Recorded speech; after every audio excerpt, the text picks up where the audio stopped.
I'm amazed at the amount of questions that I get about the de-dollarization.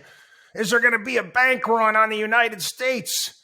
Going to be like what happened at the Greece, Italy, Portugal, Ireland, Spain back in 2010? Maybe. Is that would it be such a bad thing?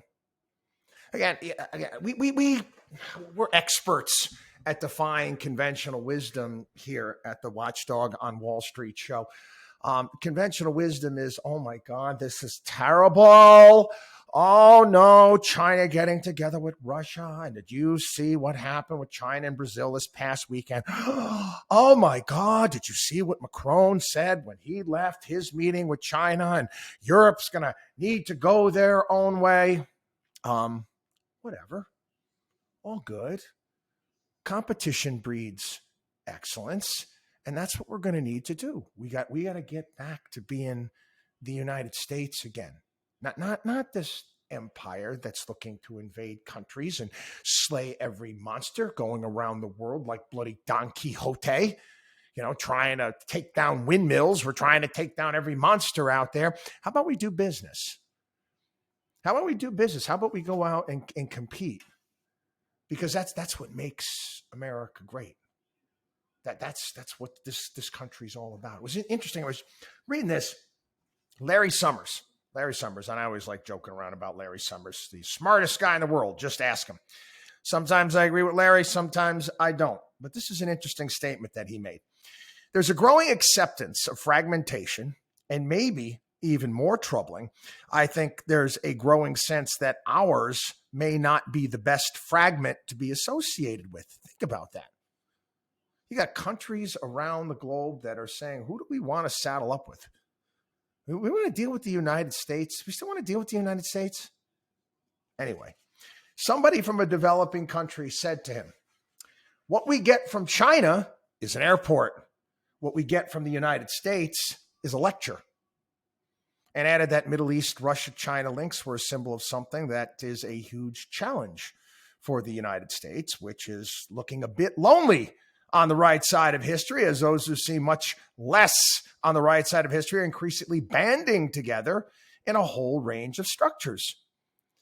If the Bretton Woods system is not delivering strongly around the world, there are going to be serious challenges in proposed alternatives. And again, this is part of the problem with our foreign policy here.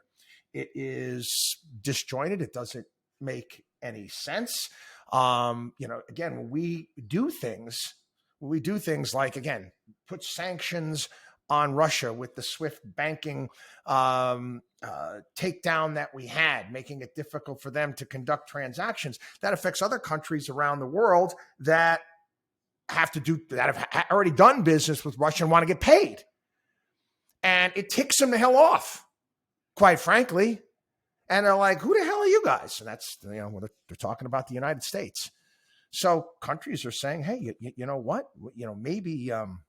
Maybe we'll start conducting more trade in our own currency. Again, I don't know what's going to happen. I really don't.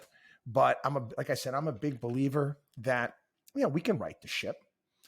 We just got to get back to doing what we do well.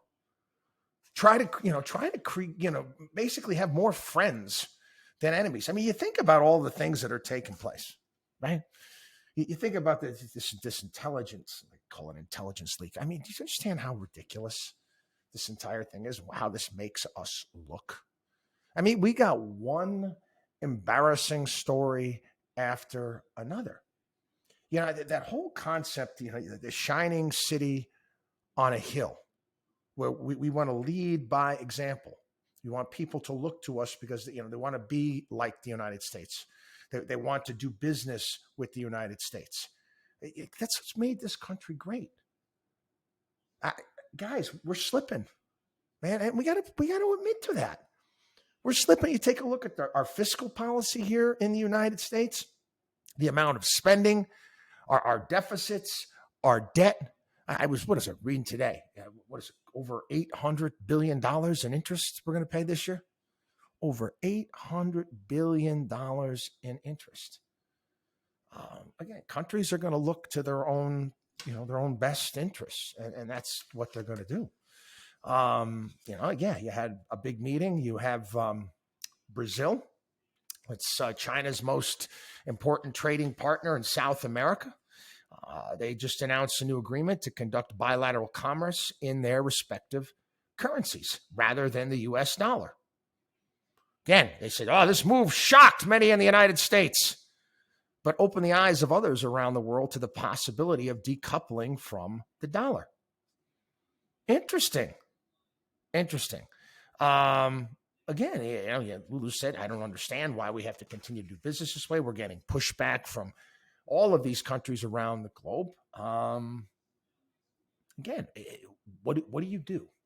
Do we sit and we complain about this, or do we change the way that we're doing things here in this country, where you want to reach out, where you want to do business? To me, that's a much better foreign policy than threats. I mean, this goes back. You can go back to George W. Bush, and you're either with us or against us. Listen, I'm not. I know we do a lot. Trust me, I know. We are NATO. We defend Europe. I get all that. We backed ourselves, put ourselves in that position. We don't need to be. I think NATO should have been dismantled ages ago. Ages ago, it should have been dismantled. And Europe doesn't pay their fair share. We know all of this. And I understand that we're still number one on everybody's speed dial when it comes to any sort of world problem. But again, as you're seeing more and more companies looking to lift themselves up, more and more countries are looking to lift themselves up and take themselves to the next level, wanting to develop. What are they hearing from the United States? You can't do that. You better make sure you electrify it. You better make sure they got, EVs and all this crap. And think about it for a second. You think about what we did here as far as, the industrialization of America. We did it, and now we're telling other countries, well, no, you better not do that now.